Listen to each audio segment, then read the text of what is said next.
മിട്ടു, മിട്ടു, മിട്ടുവിനെ ഇനി ആരെങ്കിലും പിടിച്ചു കാണോ? വേണ്ടാത്തൊന്നും വിചാരിക്കണ്ട അപ്പു. എന്തോ വെളിച്ചം കാണുന്നുണ്ട്. ശരിയാണല്ലോ. 3 വഴികളോ? മിട്ടു എങ്ങോട്ട് പോയി കാണും? ഇതാകെ കുഴഞ്ഞല്ലോ കാത്തു. മണം ഒന്നും അറിയാൻ കഴിയുന്നില്ലല്ലോ. കാൽപ്പാട് വല്ലതും കാണുന്നുണ്ടോന്ന് നോക്കപ്പൂ. ഒന്നും കാണുന്നില്ലല്ലോ കാത്തു. നമുക്കേ ഈ വെളിച്ചം കാണുന്ന വഴിയെ പോയാലോ? എനിക്കും അതാ തോന്നുന്നേ.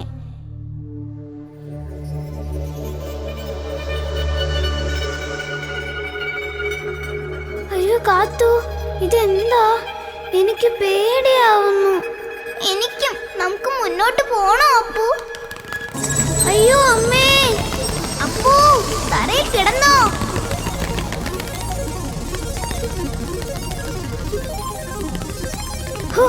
രക്ഷപ്പെട്ടു കാത്തു. അവര് നമ്മളെ ഒന്നും ചെയ്തില്ല. ശരിയാ. വാ അപ്പു, നമുക്ക് പോവാം.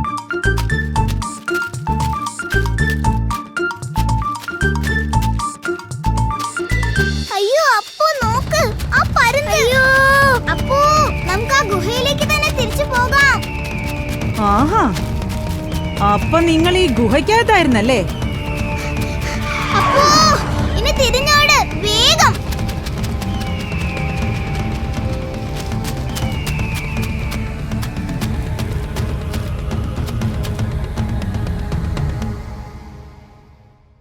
ഹായ് മിന്നാമിനുകൾ. നിങ്ങൾക്കറിയാമോ മിട്ടു എങ്ങോട്ട് പോയിന്ന്? മുയൽക്കുട്ടിയോ? ചിലപ്പോൾ അവൻ കാട്ടിലെ ഭക്ഷണശാലയിലുണ്ടാവും. അതിന് താഴത്തോടെ പോയാ മതി. ഞങ്ങൾ കുറച്ചു ദൂരം വഴി കാട്ടിത്തരാം. ആ വഴി നല്ല ഇരുട്ടാ. വലിയ ഉപകാരം. നേരത്തെ ഞങ്ങൾക്ക് വഴി തെറ്റിയതാ. ഇനി ഞങ്ങൾ പോട്ടെ. ആ വെളിച്ചം കാണുന്നതാ ഭക്ഷണശാല.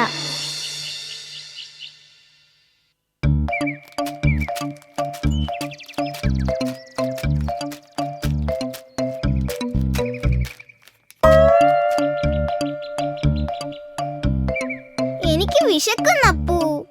എനിക്കാണെങ്കിൽ വിശന്നിട്ട് സഹിക്കാൻ വയ്യ. അപ്പൊ നിങ്ങൾ ഇങ്ങ് എത്തിയോ? അപ്പം മിട്ടുവിന് ഈ വഴി അറിയായിരുന്നോ?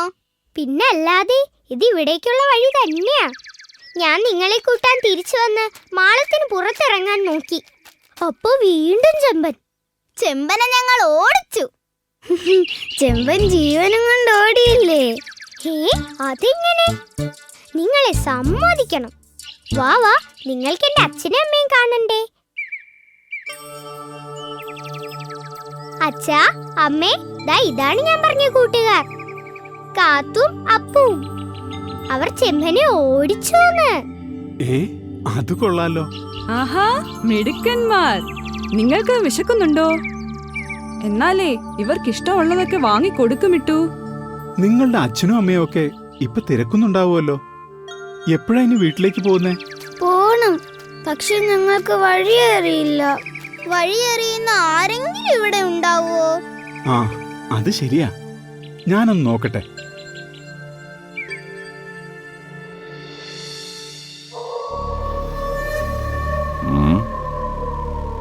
പച്ചച്ചക്കയാണല്ലോ.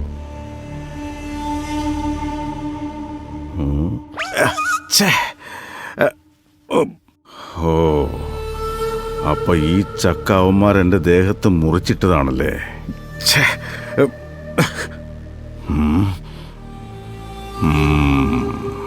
ശരിയാക്കി തരാൻ ഞാൻ രണ്ടിനെയും.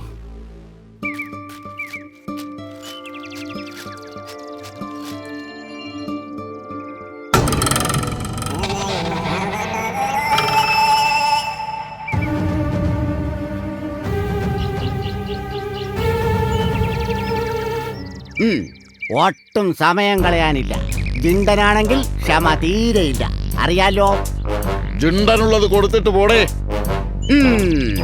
അങ്ങനെ പോരട്ടെ. ഇതിനെന്തിത്ര താമസം? ഇവര് ചുണ്ടന്റെയും ബന്ധുക്കളായിരിക്കോ? അറിയില്ല കാത്തു.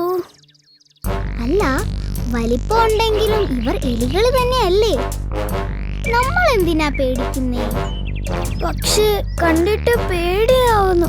കയ്യിലാണെങ്കിൽ കത്തിയും. എനിക്കെന്തോ അത്ര പേടി തോന്നുന്നില്ല അപ്പു. കാത്തുവിനോടാണ് കളി. കാത്തു, നിനക്കെന്താ വട്ടായോ? എടുക്കെടുക്ക.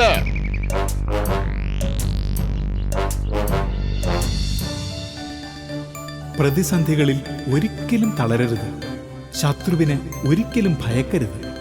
അങ്ങനെ വേണം മോളെ ധൈര്യശാലിയായ ഒരു പൂച്ചയായി നീ വളരേണ്ടത്.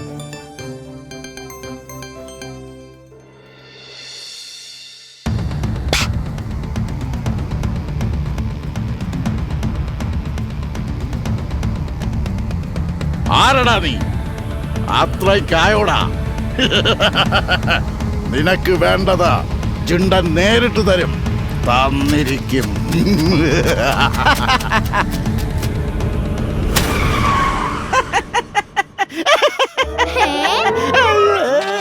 ഇതാണോ പല്ലൻ ചിണ്ടൻ?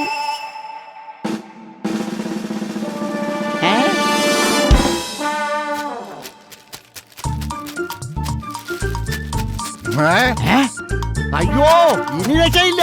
ഓടിക്കോ.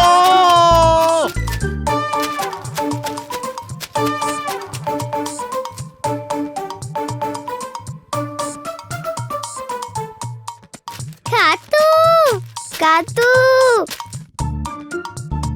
ഇനി കാത്തുവാ ഞങ്ങളുടെ നേതാവ്.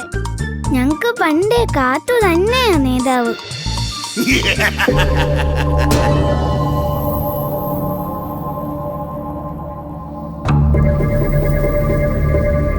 അയ്യോ അമ്മേ, കാത്തു.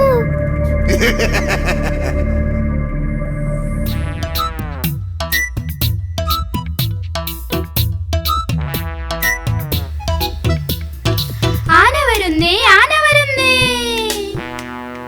കുഞ്ഞയ്യപ്പൻ ആന വരുന്നേ. കലക്ക വെള്ളം തെറ്റിച്ചങ്ങനെ കുഞ്ഞയ്യപ്പൻ ആന വരുന്നേ. കൂവത്തണ്ടും വളച്ചൊടിച്ചേ കുഞ്ഞയ്യപ്പൻ ആന വരുന്നേ. ആമല ഈമല പൂമല കയറി കുഞ്ഞയ്യപ്പൻ ആന വരുന്നേ.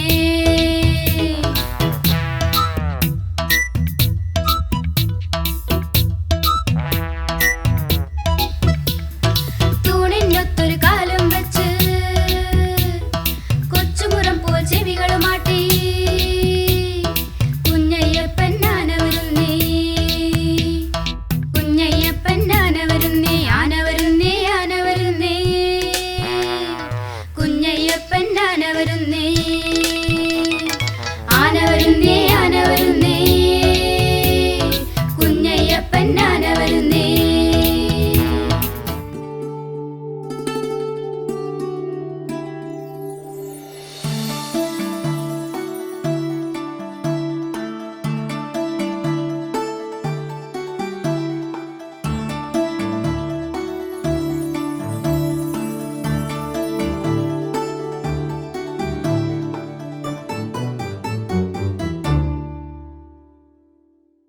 എന്നോട് കളിക്കാമോ? അതിനെന്താ, കളിക്കാലോ. പക്ഷെ എന്നോട് കുറുമ്പ് കാട്ടരുത്. നീയെന്ന് മാന്തിയതേ ഞാൻ ഇതുവരെ മറന്നിട്ടില്ല കേട്ടോ. ഇല്ല, അതറിയാതെ പറ്റിയതാ. ശരി ശരി, ഓടിക്കോ.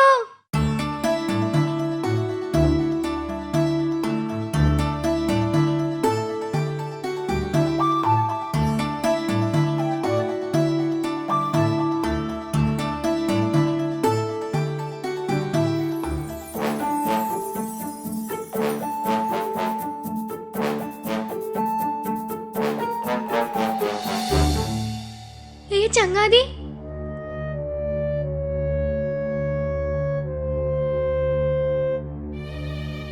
അയ്യോ, എന്നെ വിടണേ.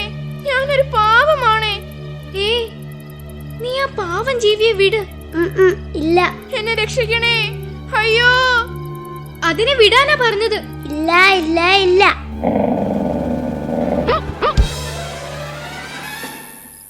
നിനക്ക് വേദനിച്ചോ ചങ്ങാതി? എന്റെ നടുവ് ഒടിഞ്ഞെന്ന് തോന്നുന്നു. ഏതായാലും ജീവൻ തിരിച്ചു കിട്ടിയല്ലോ, അത് മതി. അയ്യോ, എന്നാലിനി കുറച്ചു നേരം വിശ്രമിക്ക്. അതെ, ഞാനൊന്ന് വെയില് കൊള്ളട്ടെ. കുറച്ചു കഴിയുമ്പോ എനിക്ക് പറക്കാനാകും. അയ്യോ, നീ എവിടുന്നാ വരുന്നത്? ഇവിടെങ്ങും മുമ്പ് കണ്ടിട്ടില്ലല്ലോ. ഞാനൊരു തുമ്പിയാണ്. ആഹാരം തേടി ഇങ്ങോട്ട് പറന്നു വന്നതാ ഞാൻ. എന്റെ കൂട്ടുകാരെല്ലാം ഇവിടെയൊക്കെ ഉണ്ട്. ഞാൻ പൂപ്പി, അപ്പുറത്താ എന്റെ വീട്. ഇങ്ങനെ പറന്നു നടക്കാൻ നല്ല രസമായിരിക്കും അല്ലേ? നല്ല രസം തന്നെ. പക്ഷേ ഇങ്ങനെയുള്ള ആപത്തും ഉണ്ടാകും.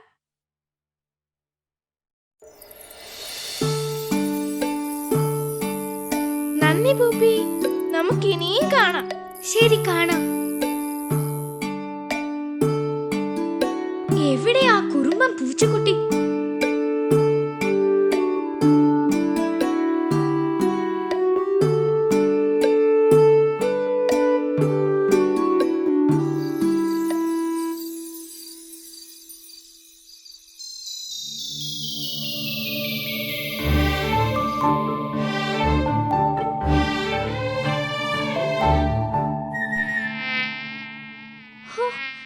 ഇതെന്തൊരു കൊതുക്!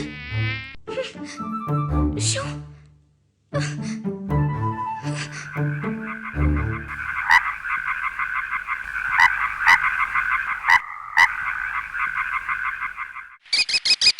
തവളച്ചേട്ടാ, കൊതുകിന്റെ കടി കൊണ്ട് ഇന്നലെ എനിക്ക് ഉറങ്ങാനേ കഴിഞ്ഞില്ല. ഈ കൊതുകിനെ ഓടിക്കാൻ എന്താ ഒരു വഴി? എടാ, കൊതുകുകൾ വെള്ളത്തിലല്ലേ ഉണ്ടാവുന്നത്. പക്ഷെ വെള്ളത്തിൽ കിടക്കുന്ന ഞങ്ങളെ ഒന്നും ഒരു കൊതുകും കടിക്കുന്നില്ലല്ലോ. അയ്യേ, തമാശ കള തവളച്ചേട്ടാ. എടാ, ഞാൻ തമാശ അല്ല പറഞ്ഞത്. വെള്ളത്തിൽ ചാടിക്കോ, കൊതുക് കടിക്കേയില്ല. അമ്മേ! അയ്യോ അമ്മേ! അമ്മേ! അയ്യോ! അയ്യോ അയ്യോ, എന്ത് പറ്റി പൂപ്പി? വെള്ളത്തിൽ വീണു പോയതാണല്ലോ. വീണതല്ല ചങ്ങാതി, ഞാൻ ചാടിയതാ. ചാടിയതോ? എന്തിന്? കൊതുകിനെ പേടിച്ച്. കൊതുകിനെ പേടിച്ചോ? കൊതുക് കടിയുണ്ട് ഇന്നലെ ഞാൻ ഉറങ്ങിയേയില്ല. അയ്യോ, കൊതുകിനെ പിടിക്കാനാണെങ്കിൽ എന്നോട് പറഞ്ഞാൽ പോരായിരുന്നോ? നിന്നോടോ?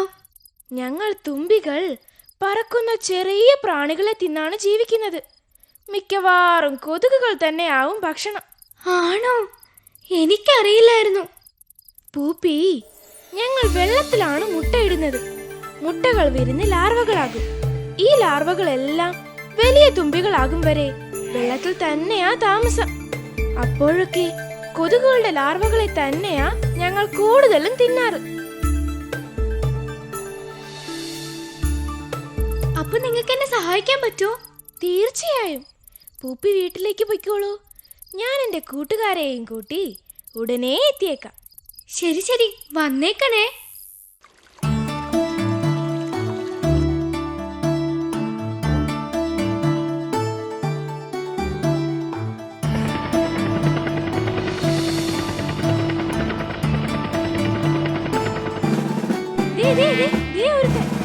പിടിച്ചോ. അയ്യോ, പിടിച്ചോ. പാവം, നല്ല ഉറക്കമാ. ഇന്നലെ ഉറങ്ങിയിട്ടേ ഉണ്ടാവില്ല.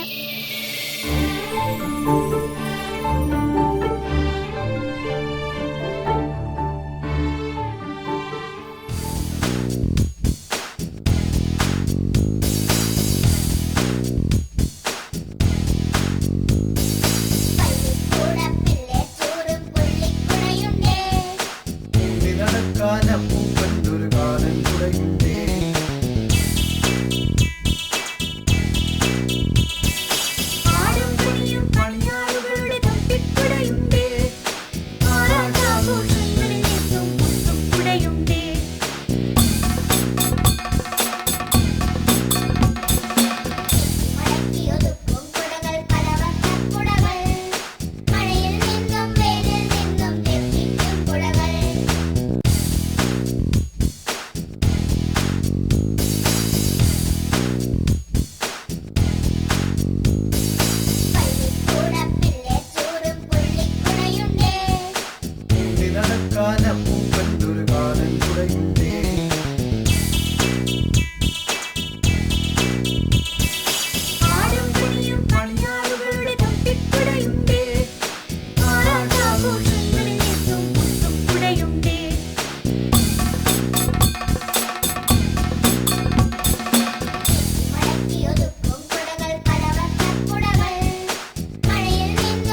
അയ്യോ, എന്റെ അപ്പപ്പൻ താടി അത് പോയല്ലോ.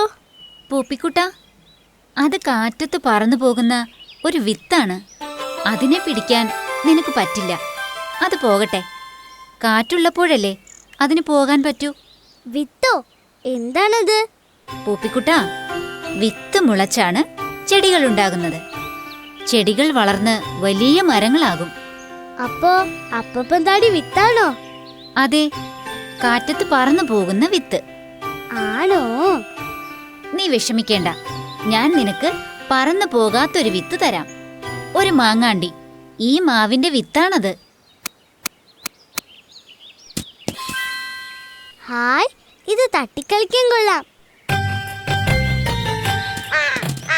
ഇട വികൃതി കുട്ടാ, അത് നിനക്ക് തട്ടിക്കളിക്കാനുള്ളതല്ല. നീ അത് കൊണ്ടുപോയി കുഴിച്ചിട്. അത് കിളിർക്കും, പിന്നെ വളർന്ന് വലിയ മാവാകും. ഈ ചെറിയ മാങ്ങാണ്ടിന്നാണോ ഇത്രയും വലിയ മാവുണ്ടാകുന്നത്? എന്താ സംശയം? എന്നാലേ ഞാനിത് കൊണ്ടുപോയി കുഴിച്ചിടാൻ പോവുക. കാക്കച്ചി പറയുന്നത് ശരിയാണോന്ന് അറിയണല്ലോ. ഇവന്റെ ഒരു കാര്യം.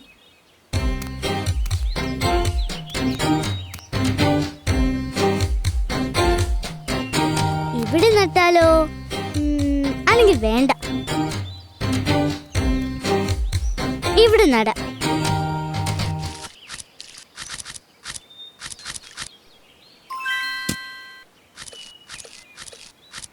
ഇനി എന്റെ മാവ് കാണാൻ വരാൻ എല്ലാരോടും പോയി പറയാം.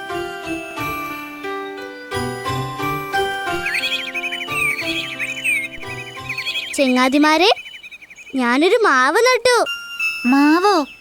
അതെങ്ങനെ? ഞാനൊരു മാങ്ങാണ്ടി കുഴിച്ചിട്ടു. അത് നാളെ വളർന്ന് വലിയ മാവാകും. എല്ലാരും വരണേ. വരുമ്പോ അണ്ണാറക്കണ്ണനെയും മുയലച്ചനെയും ഒക്കെ കൂട്ടണം കേട്ടോ. ശരി.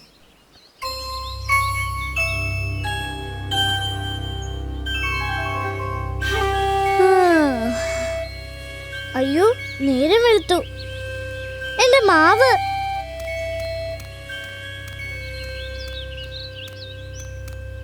എന്റെ മാവ് എവിടെ? അയ്യോ, ഒരു ചെടി പോലും കാണുന്നില്ലല്ലോ.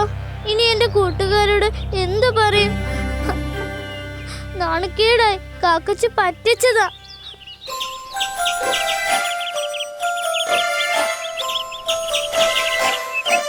എന്റെ മാവ് കിളർത്തിട്ടില്ല. കാക്കച്ചി പറ്റിച്ചതാ. നിന്നെ ആരും പറ്റിച്ചിട്ടില്ല. ആ മാങ്ങാണ്ടി മുളയ്ക്കാൻ ഇനിയും ദിവസങ്ങളെടുക്കും. അതിന് വെള്ളവും ഒഴിക്കണം.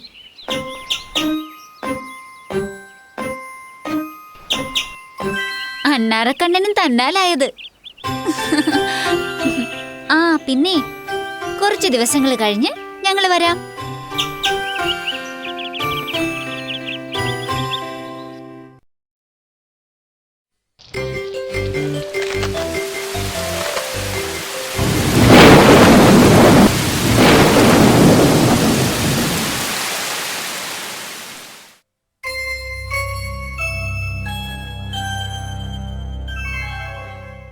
എന്തൊരു മഴയായിരുന്നു.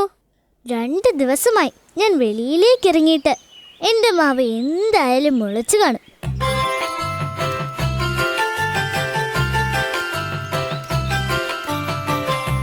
ഹായ്, മഴ കഴിഞ്ഞപ്പോൾ എന്തുമാത്രം കൂണുകൾ! എന്ത് ഭംഗി! ഇത്രയും വെള്ളം കിട്ടിയിട്ടും എൻ്റെ മാവ് മുളച്ചില്ലല്ലോ.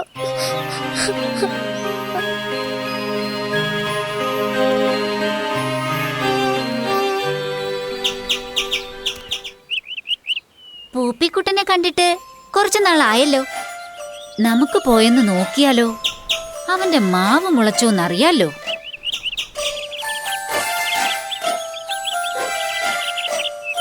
പൂപ്പി, പൂപ്പി, നീ എന്താ ഞങ്ങളെ കാണാൻ വരാത്തത്?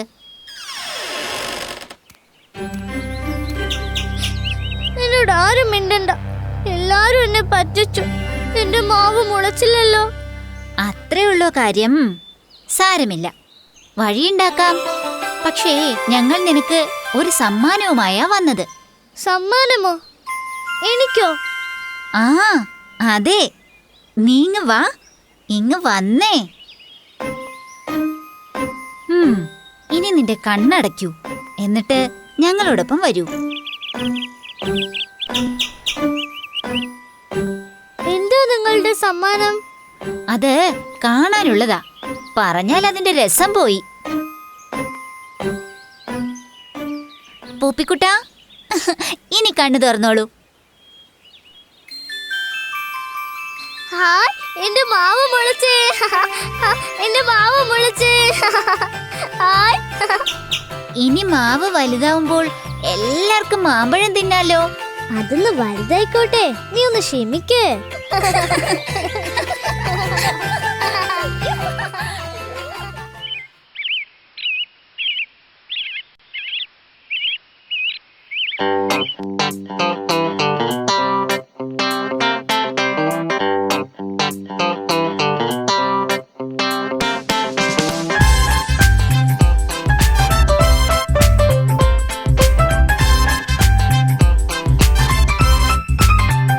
വരവായി കാത്തു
വെള്ളരിക്ക പട്ടണത്തിലൊരിടത്ത് ചിത്രാംഗതൻ എന്നൊരു നെയ്ത്തുകാരനും കുടുംബവും താമസിച്ചിരുന്നു.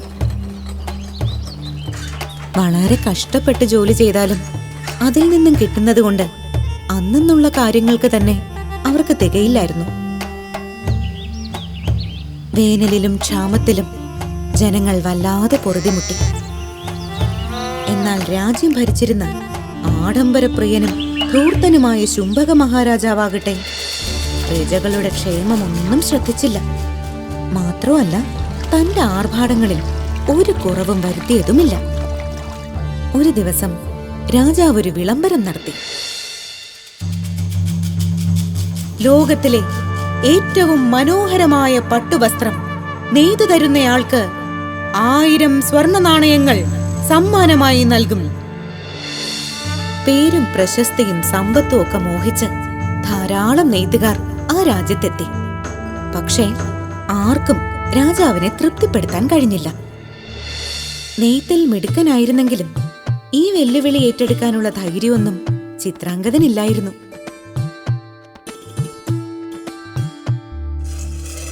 എന്നാൽ ജീവിതത്തിലെ കഷ്ടപ്പാടുകൾ കൂടിക്കൂടി വന്നപ്പോൾ അയാൾ ഒരു തീരുമാനത്തിലെത്തി. എത്ര നല്ല പട്ട് നെയ്താലും രാജാവിനെ ഇഷ്ടപ്പെടാൻ പോകുന്നില്ല. ഈ രാജാവിനെ ഒരു പാഠം പഠിപ്പിക്കണം. ഇയാളുടെ ആർഭാടത്തിന് ഒരു അറുതി വരുത്തണം. ഒരു ദിവസം നല്ല വസ്ത്രങ്ങളൊക്കെ ഉടുത്ത് ഒരുങ്ങിച്ചമഞ്ഞ് ഒരു വലിയ നെയ്ത്തുകാരന്റെ വേഷത്തിൽ ചിത്രാംഗതൻ രാജകൊട്ടാരത്തിലേക്ക് പുറപ്പെട്ടു. വഴിയിൽ ഒരു മരച്ചുവട്ടിൽ വിശന്നു തളർന്നിരിക്കുന്ന ഒരു കൊച്ചുകുട്ടിയെ കണ്ട് ചിത്രാംഗതന്റെ മനസ്സലിഞ്ഞു. തന്റെ കയ്യിലുണ്ടായിരുന്ന ഭക്ഷണപ്പൊതി അയാൾ അവന് നീട്ടി. എന്താ കുട്ടിയുടെ പേര്? വീരു. മടിച്ചാണെങ്കിലും അവൻ അത് വാങ്ങി. പിന്നീട് ഒന്നും മിണ്ടാതെ എങ്ങോട്ടോ ഓടി മറഞ്ഞു. കൊട്ടാരത്തിലെത്തിയ ചിത്രാംഗതൻ മന്ത്രിയെ മുഖം കാണിച്ചു. ഞാൻ ചിത്രാംഗതൻ, അയൽ രാജ്യത്തെ ഏറ്റവും വലിയ നെയ്ത്തുകാരനാണ്. വളരെ വിശേഷപ്പെട്ട ഒരു പട്ടുചേലയാണ് ഞാനും എന്റെ നെയ്ത്തുകാരും മഹാരാജാവിന് വേണ്ടി നെയ്യുന്നത്. ഏകദേശം 100ഓളം നെയ്ത്തുകാരുണ്ട്. വസ്ത്രം നെയ്യാൻ തുടങ്ങിയിട്ട് തന്നെ മാസം 3 അത്രയ്ക്കും വിശേഷപ്പെട്ട പട്ടുചേലയോ? മഹാരാജാവിനെ വിവരമറിയിക്കുന്നതിന് മുൻപ് എനിക്ക് ആ പട്ട് നേരിട്ടൊന്ന് കാണണം. അതിനെന്താ പ്രഭു, ഇപ്പോൾ തന്നെ കാണാമല്ലോ. ചിത്രാംഗതൻ മന്ത്രിയെ കൂട്ടി താൻ ഇതിനു വേണ്ടി ഒരുക്കിയിരിക്കുന്ന നെയ്ത്തുശാലയിലെത്തി. വന്നാലും 100ഓളം നെയ്ത്തുകാർ വസ്ത്രം നെയ്യുന്നത് കണ്ട് മന്ത്രി അത്ഭുതപ്പെട്ടു. പ്രഭു, കണ്ടില്ലേ അതിലെ സ്വർണ്ണക്കസവ് ഞൊറികൾ? ആ പട്ടുചേലയുടെ അറ്റത്തെ കുഞ്ചലങ്ങളിൽ കാണുന്നത് അമൂല്യമായ രത്നങ്ങളാണ്. ചിത്രാംഗതൻ പട്ടുചേലയെക്കുറിച്ച് നിർത്താതെ സംസാരിച്ചു തുടങ്ങി.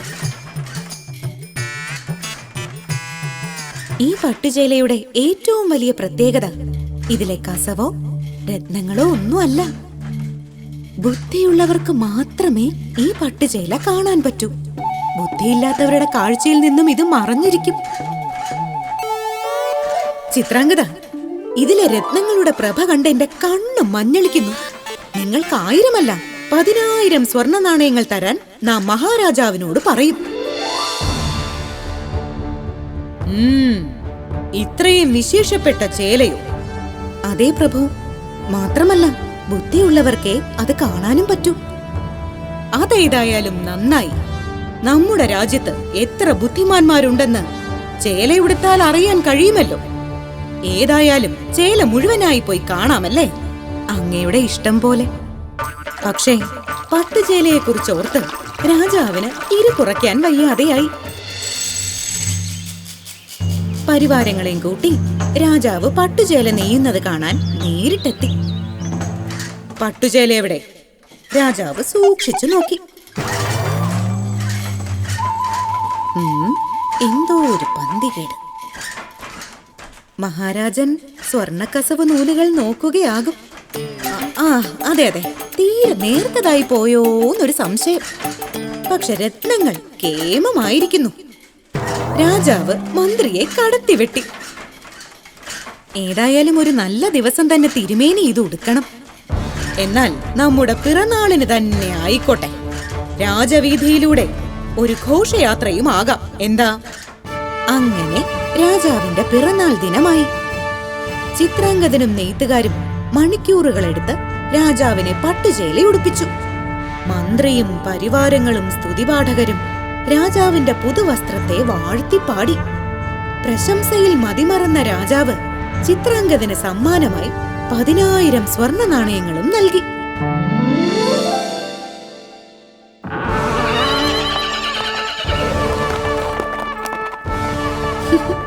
വിശേഷപ്പെട്ട പട്ടുചേല ഉടുത്തെത്തിയ രാജാവിനെ കണ്ട് പ്രജകൾ കണ്ണു തിരുമി പലവട്ടം നോക്കി.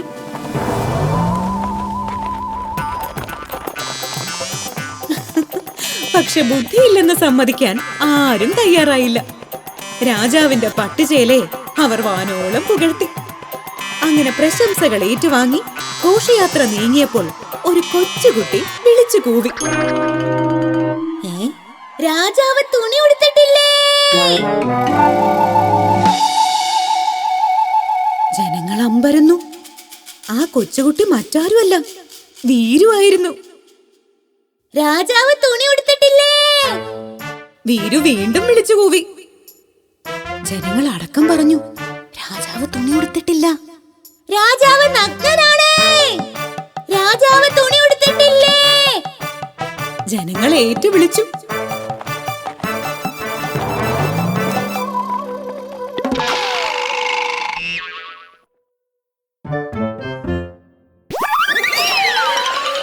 ഘോഷയാത്ര അലങ്കോലപ്പെട്ടു. അതിന് കാരണക്കാരനായ കൊച്ചുകുട്ടിയെ അന്വേഷിച്ച് ഭടന്മാർ 4 പാടും പാഞ്ഞു. തന്റെ സൗഭാഗ്യത്തിന്റെ യഥാർത്ഥ കാരണം വീരുവാണെന്ന് ഉറച്ചു വിശ്വസിച്ച ചിത്രാംഗദനും വീരുവിനെ അന്വേഷിച്ച് നടന്നു. പക്ഷേ വീരുവിന്റെ പൊടി പോലും ആർക്കും കിട്ടിയില്ല.